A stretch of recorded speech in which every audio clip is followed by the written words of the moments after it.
Hello दोस्तों, SPB study point पे आप सबका स्वागत है। दोस्तों, आज हम बात करने वाले हैं पॉलिटी का नेक्स्ट चैप्टर है। और इससे पहले बहुत सारे हम वीडियो पॉलिटी का डाल चुके हैं और मॉडर्न का भी हम सेशन चला रहे हैं, उसमें भी आज हम डाल चुके हैं। आपको जो हैदर अली थे, जो मैसूर का एक स्वतंत्र साम्राज्य प्रांत का स्थापना किए थे और एक बहुत ही आप कह सकते हैं कि एक मतलब अशिक्षित थे हैदर अली, फिर भी बहुत ही मतलब यशस्वी आप कह सकते हैं कर्मठ और जुझारू शासक थे। उनको आप देख लीजिएगा, अभी हम लोड किए हैं सामने ही। तो आइए आप शुरू करते हैं पॉलिटी का नेक्स्ट चैप्टर। हिस्ट्री का हो गया है, पॉलिटी का आज देख लेते हैं चैप्टर। और इसमें भी आपको सीरियल वाइज मिल जाएगा, शुरू से देखिएगा तो संविधान सभा से ही, और बहुत ही सरल भाषा में समझाया हमने।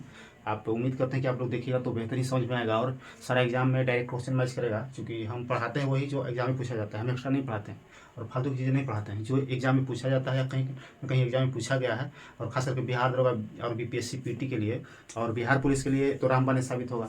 तो आप जान ही रहे हैं कि अभी बिहार पुलिस का जो एक हफ्ता में मांगा गया है रिक्तियाँ रोस्टर बनाने के लिए, उसके बारे में तो अधिसूचना जारी कर ही दिया जाएगा इससे लास्ट मंथ में बिहार पुलिस का। अब बिहार दरोगा का नेक्स्ट मंथ में आना जरूरी है, चूँकि बीपीएससी जो बिहार दरोगा का वैकेंसी लेता है तो आपका उसका सुमित कुमार रिटायर कर रहे हैं और केएस त्रिवेदी जी आ रहे हैं नए अध्यक्ष के रूप में। तो आप खास करके बिहार पुलिस से बिहार दरोगा बच्चे एकदम स्टिक हो जाएं और एक मिशन मोड में तैयारी करिए, क्योंकि वैकेंसी आने वाली है। तो आइए हम लोग देखते हैं मंत्रिपरिषद में मुख्यमंत्री। तो इसमें बस कुछ नहीं है, देखने में लगता है कि बहुत लंबा चैप्टर है और बहुत सा टफ है। टफ नहीं है, एक बार आप समझ लीजिएगा तो टफ आपको कभी नहीं लगेगा। और बस 3 अनुच्छेद पर डिपेंड करता है ये पूरा मंत्रिपरिषद या मुख्यमंत्री होता है। 3 अनुच्छेद आपको अगर इसको समझ लीजिएगा तो पूरा आपको समझ में आ जाएगा। तो आइए शुरू करते हैं। पहले हम मंत्रिपरिषद को देख लेते हैं। तो मंत्रिपरिषद की बात करें तो जिस तरह से हमने केंद्र में देखा है तो केंद्रीय मंत्रिपरिषद, ठीक उसी प्रकार राज्य भी होता है। और जो मंत्रिपरिषद होता है उसका आप कह लीजिए कि हेड होते हैं जो मुख्यमंत्री होते हैं। और जिस तरह से केंद्र में कार्य करता है मंत्रिपरिषद, जो विकासात्मक कार्य होता है, उसी तरह का राज्य में भी आपको विकासात्मक कार्य करने के लिए जिम्मेवार होता है मंत्रिपरिषद। और मंत्रिपरिषद ही समझिए कि किसी भी राज्य में मंत्रिपरिषद, केंद्र में भी अगर बात करें तो मंत्रिपरिषद तो वास्तविक कार्यपालिका मंत्रिपरिषद ही होता है। और यहाँ राज्य में भी अगर बात करें तो वास्तविक कार्यपालिका मंत्रिपरिषद ही होता है, क्योंकि मेन शक्ति इन्हीं में निहित होता है। क्योंकि इनका जो प्रमुख होते हैं मुख्यमंत्री होते हैं, और मुख्यमंत्री वास्तविक और हेड माना जाए कि राज्य का वास्तविक हेड कौन होगा। एक तो नाममात्र का होता है कि नाममात्र का हेड कौन होंगे। तो नाममात्र का जो होते हैं आपको राज्यपाल होते हैं। और वास्तविक अगर शक्ति पूछा है कि वास्तविक शक्ति किस में निहित होती है, तो वास्तविक शक्ति मुख्यमंत्री में निहित होती है। और मुख्यमंत्री होता है जो मंत्रिपरिषद का हेड होता है। इसलिए कहा था कि मंत्रिपरिषद ही राज्य का वास्तविक कार्यपालिका होता है। तो ये मंत्रिपरिषद को समझ लेते हैं। केंद्र में हमने समझा था मंत्रिपरिषद में 3 तरह के मंत्री होते हैं।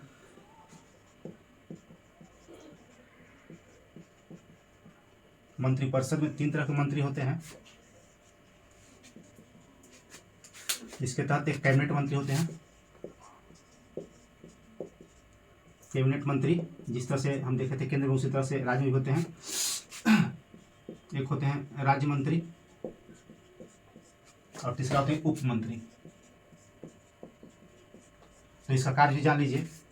जो कैबिनेट मंत्री होते हैं, कैबिनेट को महत्वपूर्ण मंत्रालय दिया जाता है। महत्वपूर्ण मंत्रालय दिया जाता है। और जो राज्य मंत्रिपरिषद है इसमें 2 पार्ट होते हैं। और ये जो होते हैं इसके सहायक होते हैं। कैबिनेट के मुख्य रूप से सहायक के कार्य करते हैं। और उप मंत्री को प्रशासनिक कार्य दिया जाता है। उप मंत्री को प्रशासनिक कार्य दिया जाता है। इसमें ज़्यादा हम डिटेल नहीं बताएंगे। अगर इसको डिटेल समझना है तो आप जो केंद्र का मंत्रिपरिषद हम बताए हैं, जो केंद्रीय मंत्रिपरिषद केंद्रीय मंत्रिमंडल का हम वीडियो बनाए हैं, वो आप जाकर देख लीजिएगा। वहाँ से आपको बेहतर समझ में आ जाएगा। और सेम इसी टाइप के वहाँ होता है, सेम उसी टाइप के यहाँ राज्य भी होता है। तो आपको मोटा मोटी हम बता दें मंत्रिपरिषद। और मंत्रिपरिषद का गठन अनुच्छेद 123 के तहत किया जाता है। 123 से मंत्रिपरिषद की जानकारी मिलती है। इसमें आपको एक क्वेश्चन को किसकी सलाह पर मंत्रिपरिषद गठन किया जाता है, तो सीएम की सलाह पर। यहाँ जो मुख्यमंत्री हैं, सीएम की सलाह पर राज्यपाल द्वारा मंत्रिपरिषद का गठन किया जाता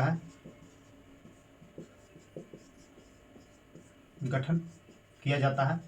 एक क्वेश्चन और यहाँ से पूछेगा कि जो मंत्रिपरिषद है सामूहिक रूप से किसके प्रति उत्तरदायित्व होंगे, तो मंत्रिपरिषद सामूहिक रूप से रूप से, जिस तरह से आपने केंद्र में देखा था कि जो जो मंत्री होते हैं, मंत्रिपरिषद होते हैं, जो सामूहिक रूप से किसके प्रति उत्तरदायी होता है, सामूहिक रूप से आपको केंद्र में देखे थे कि जहाँ लोकसभा था, जो जनता का सदन लोकसभा में, ठीक उस प्रकार अगर राज्य में हम आएंगे तो राज्य में जनता का सदन विधानसभा होता है, तो एक सामूहिक रूप से विधानसभा के प्रति उत्तरदायित्व होते हैं। ये आपको डायरेक्ट क्वेश्चन पूछ देता है कि मंत्रिपरिषद किसके प्रति उत्तरदायी होते हैं, तो केंद्र में अगर आ जाता है तो हम लोकसभा में आते हैं हम लोग आंसर, और यहाँ अगर राज्य में आता है कि राज्य मंत्रिपरिषद किसके प्रति सामूहिक रूप से उत्तरदायी होगा, तो विधानसभा के प्रति उत्तरदायी होगा। आप याद रखिएगा, कभी नहीं विधान परिषद होगा। एक राज्य में विधान परिषद भी होता है, कभी नहीं विधान परिषद होगा। विधान परिषद कभी नहीं होगा, जब भी होता है विधानसभा के प्रति, क्योंकि जनता का ये सदन है, इसीलिए इसी के प्रति ये जो मंत्री जो चुन के जाते हैं, सॉरी जो विधायक चुन के जाते हैं जो जनता द्वारा, वो मंत्री परिषद में जाते हैं और यहाँ मंत्री बनते हैं। तो जब जनता से चुन के जाए तो जनता के ही सदन में जवाब देना पड़ेगा, इसके प्रति सामूहिक रूप से उत्तरदायी होंगे। अगर एक और क्वेश्चन है कि मंत्रिपरिषद के जो मंत्री होते हैं व्यक्तिगत रूप से किसके प्रति, तो व्यक्तिगत रूप से आप मार सकते हैं राज्यपाल के प्रति, जिस तरह से केंद्र में आप मारते हैं कि लोकसभा सदस्य व्यक्तिगत रूप से किसके प्रति उत्तरदायी होते हैं, तो आप मारते हैं कि राष्ट्रपति के प्रति उत्तरदायी होते हैं। ठीक उस प्रकार अगर राज्य में बात करें तो राज्य मंत्रिपरिषद के मंत्री किसके प्रति व्यक्तिगत रूप से किसके प्रति उत्तरदायी होंगे, तो व्यक्तिगत रूप से राज्यपाल के प्रति उत्तरदायी होंगे। तो उम्मीद करते हैं कि मंत्रिपरिषद आप लोग समझ गए होंगे। हाँ, एक और पूछा कि मंत्रिपरिषद का कार्य क्या होता है, तो मंत्रिपरिषद जितना भी विकासात्मक कार्य है राज्य में, सभी विकासात्मक कार्य करने के लिए मंत्रिपरिषद उत्तरदायी होता है। किस तरह से राज्य का शासन चलेगा, प्रशासन चलेगा, किस तरह से विकास होगा, किस तरह से रोड बने, किस तरह से मतलब स्वास्थ्य शिक्षा होगा, सारा मंत्रिपरिषद ही तय करते हैं। और यही विधि बनता है, विधि भी बनता है यहीं पे,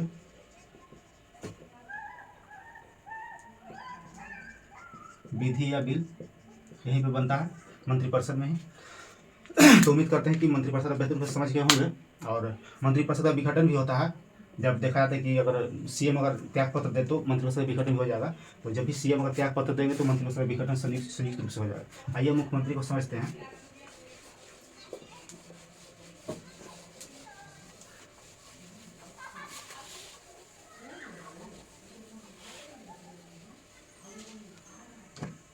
तो इसमें हम समझे कि 163 के तहत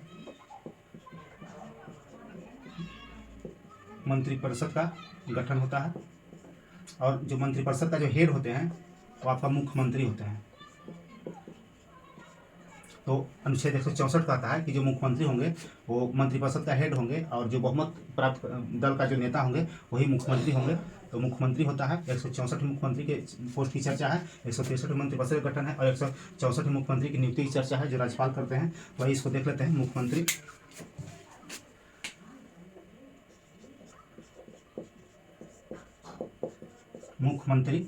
तो मुख्यमंत्री को हम लोग पढ़ेंगे अभी। तो इसमें हम इनकी योग्यता देखते हैं, इनकी योग्यता क्या होनी चाहिए, मुख्यमंत्री की। तो सबसे पहले तो इनको सभी राज्यों में तो नहीं अवेलेबल है, 5-6 ही राज्य में है। उत्तर भारत में 2 राज्य में है, जैसे यूपी बिहार में, और दक्षिण भारत में 4 राज्यों में है विधान परिषद।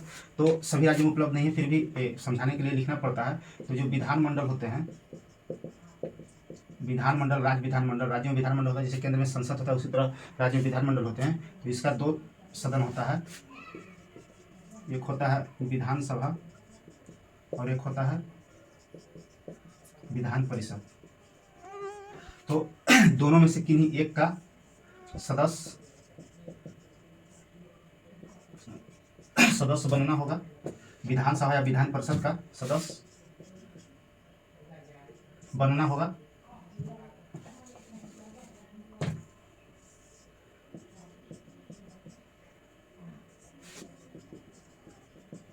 मुख्यमंत्री बनने के लिए किसी भी सदन का सदस्य बनना होगा, चाहे तो आप विधानसभा, आप निम्न सदन को बनिए, या तो विधान परिषद को उच्च सदन कहा जाता है, निम्न सदन कहा जाता है, या तो इसको निम्न सदन भी कहते हैं और इसको उच्च सदन कहते हैं। तो यह निम्न सदन विधानसभा, उच्च सदन विधान परिषद, किसी एक का सदस्य सदस्य बनना पड़ेगा, तब आप मुख्यमंत्री बन सकते हैं। और या तो फिर किन्हीं को बना दिया जाएगा, बट 6 माह के अंदर दोनों में से किसी में सदस्य बन के इनको दिखाना होगा, अन्यथा फिर ये मुख्यमंत्री नहीं बन पाएंगे। तो आप समझ गए कि मुख्यमंत्री की योग्यता क्या होनी चाहिए, विधानसभा या विधान परिषद सदस्य होना चाहिए। अगर नहीं भी है तो 6 माह के अंदर इनको सदस्यता ग्रहण करना होगा। आइए इनकी नियुक्ति देखते हैं।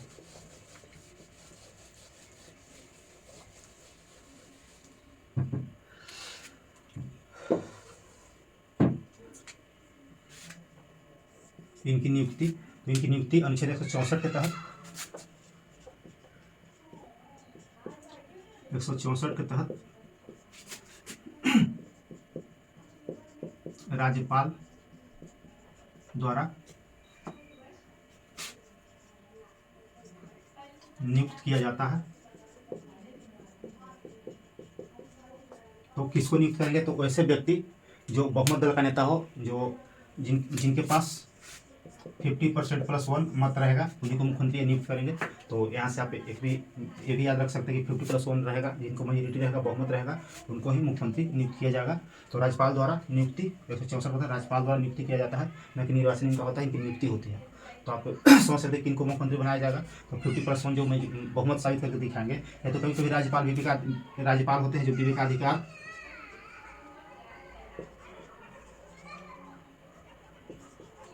विवेकाधिकार पावर का इस्तेमाल करके किसी व्यक्ति को जो उनको योग्य लगता है, किसी का मतलब ऐरे थोड़ी कोई जो राजनीतिज्ञ होते हैं, वैसे व्यक्ति को ये मुख्यमंत्री नियुक्त कर देते हैं और उनको बोलते हैं कि एक तय समय में हमको आप बहुमत साबित करके दिखाइए। तो विवेकाधिकार के इस्तेमाल करते हैं। अब आइए शपथ। तो शपथ भी राज्यपाल के समक्ष लेंगे।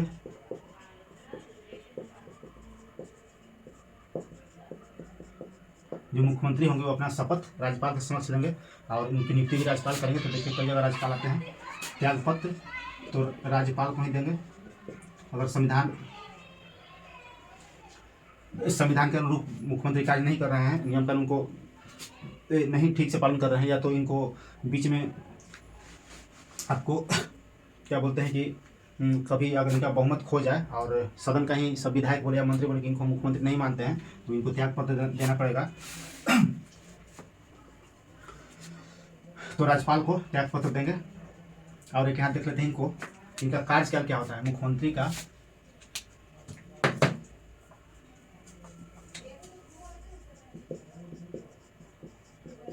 कार्यकाल, तो जनरली तो हम लोग मुख्यमंत्री का कार्यकाल अगर कोई पूछता है या कहीं भी अगर बनते हैं तो हम लोग मान लेते हैं कि चलिए 5 वर्ष के लिए बन गए। तो क्या ये कहना सही होगा? नहीं, कहना 100% सही नहीं होगा। अगर कहीं देता है क्वेश्चन कि मुख्यमंत्री का कार्यकाल कितने वर्षों का होता है, तो अगर 1 साल, 2 साल, 4 साल, 5 साल करके देता है तो 5 साल पेंशन लगा सकते हैं। अन्यथा अगर कहीं दे देता है कि राज्यपाल के प्रसार पर्यंत या जब तक बहुमत उनका बचा हुआ है तब तक, जब तक बहुमत साबित कर सकते हैं, या जब तक उनके पक्ष में बहुमत है या जन समर्थन है तब तक रहेंगे। तो एक यहाँ इस्तेमाल होता है कि राज्यपाल के प्रसाद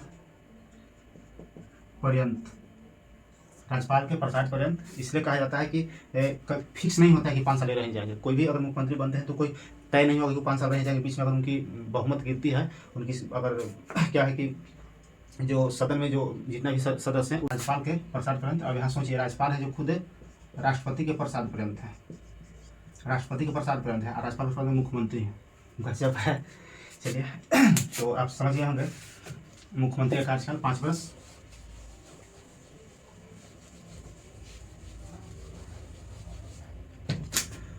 आगे देख रहे हैं कार्य एवं शक्ति। तो अनुच्छेद 167 के तहत,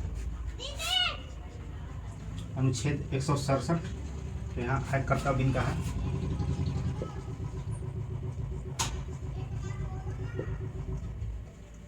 अनुच्छेद 164 में मुख्यमंत्री का कर्तव्य की चर्चा है। कर्तव्य तो अनुच्छेद 164 के तहत मुख्यमंत्री का यह कर्तव्य है या कार्य है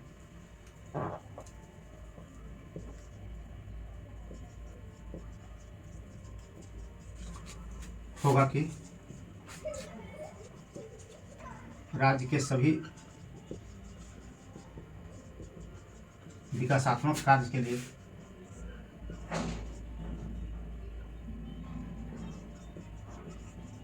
राज्यपाल को अवगत कराएंगे।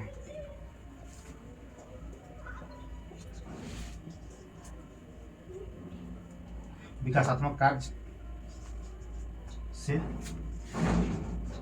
अवगत कराएंगे। जितने भी कार्य हैं वो राज्य राज्यपाल को अवगत कराएंगे।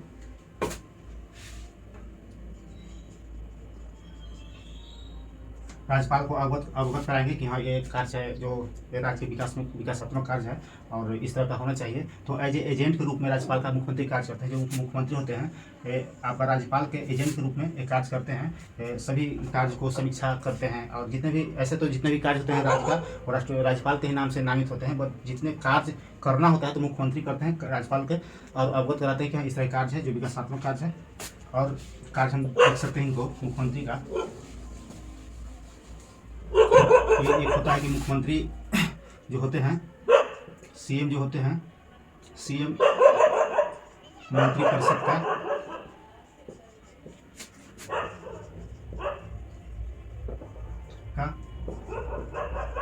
बैठक कराना और बैठक की अध्यक्षता भी करते हैं।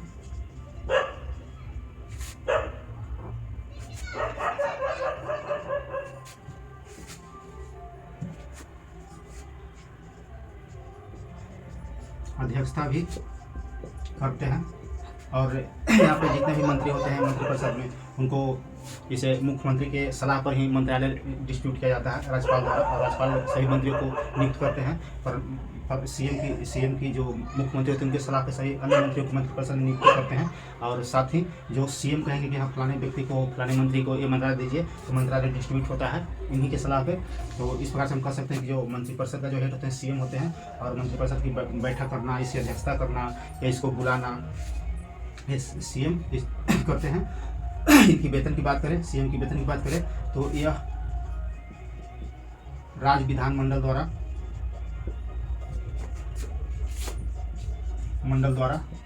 तय किया जाता